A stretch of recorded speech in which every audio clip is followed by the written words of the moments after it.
Brick by Brick is a sailboat that long ago set off into the rising sun with the modest intention to fetch a few stray fish in return for lunch. Brick by Brick has not returned as of yet. We have dined with many interesting people on our quest to come home.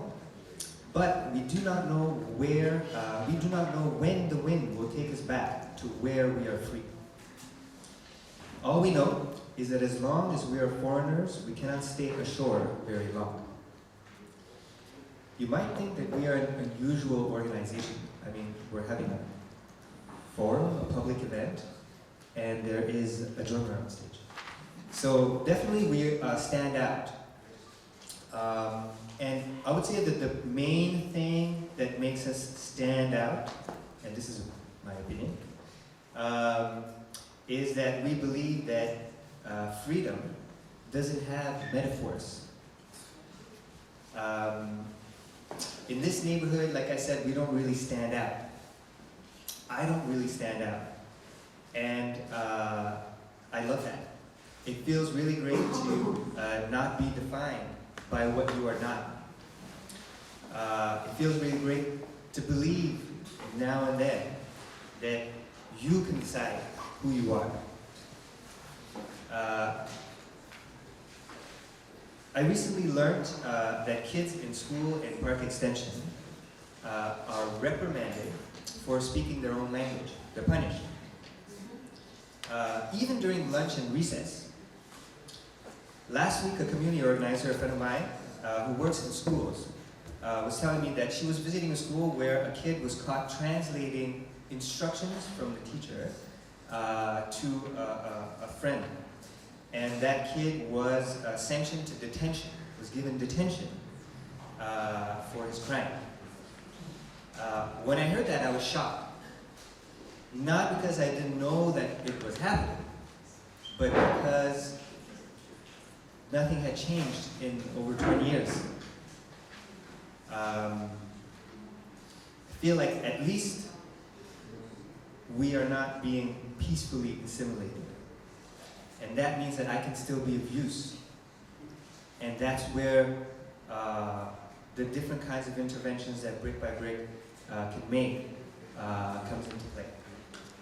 In Park Extension, diverse experiences can combine, I believe, I know, in an arrangement that can solve some of the problems of colonized people and create extraordinary potential for freedom that the entire world can benefit from.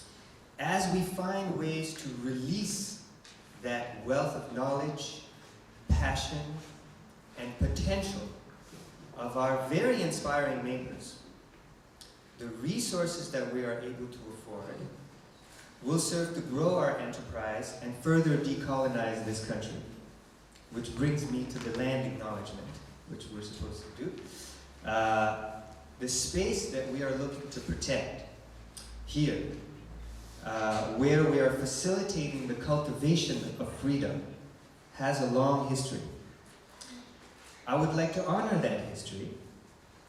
Our intervention is an anti-colonial one, and we have a lot to learn from those that have been dealing with colonialism on this land for hundreds of years. I am so estranged from this resistance that I cannot pronounce its names.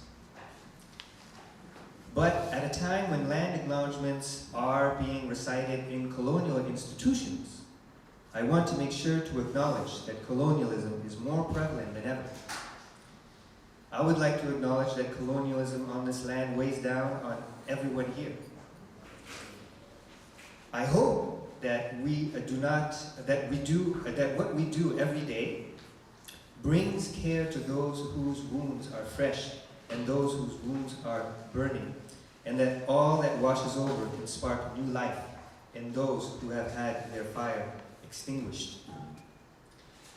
At the end of the day, I am cultivating my community because I want to be free without standing out, without being exposed. I want to be safe. I want to relax. I want to retire from struggle. We want to feel at home. This simply cannot be done in isolation and must be done with others who struggle. Now, how can we do this when our most inspiring neighbors are being forced once again into exile? How can we feel at home when our people are leaving without a trace? I'm saying they're leaving without a trace. They're not leaving without a trace. So what am I talking about here? Gentrification. So solutions, what are we going to do? Freeze the rents. Nope. Scratch that. Only the landlords can decide to do that. Okay, squat. Resist. Wait a minute. You don't want to go to prison. And you're almost 40, so you know that stuff doesn't work. Not here anyway, not now. So, I know, buy out the landlord. Okay, but with what money? We'll collect cash from everyone that says that they care, ask them to put their money where their mouth is. That's fair. All right, done. I'm saying done, it was 2 years of pain, but it's done. Now what? Do we have enough money to buy enough space? Sorry, I'm speaking too quickly for the translation. Do we have enough money to buy enough space so that some of our beautiful people here can stay with us? Negative. 2 years ago, we were shopping for 15, 20 units. Now we can't get finance on a quadruplex. The prices have just gone through the roof. Gone through the roof. So, yes, people are offering us money, but the real estate market is out of control. We need more money, and we need it to work for us. We need cash flow. We have enough debt. Thanks, guys. But we need cash. We need to make money. So our greatest mistake, and I'm gonna open it up a little bit with my colleagues now. Our greatest mistake, and I'm saying this very openly, is that we focused a lot over the years on cutting costs. But the average disposable income for half of our neighbors here, after overhead, so rent, groceries, transport, school, medical, is $75. How are we supposed to offer any kind of support to our people if all our income is going to pay a mortgage debt? How can we possibly get out of this trap if the wealth we produce from our assets serve to repay the money that we borrowed from our generous friends? We need to make some money. So I'm offering up this problem.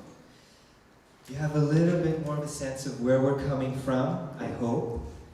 And so now I'd like to invite Muzan to continue the conversation, to ground it a little bit more, otherwise I'm going to go off.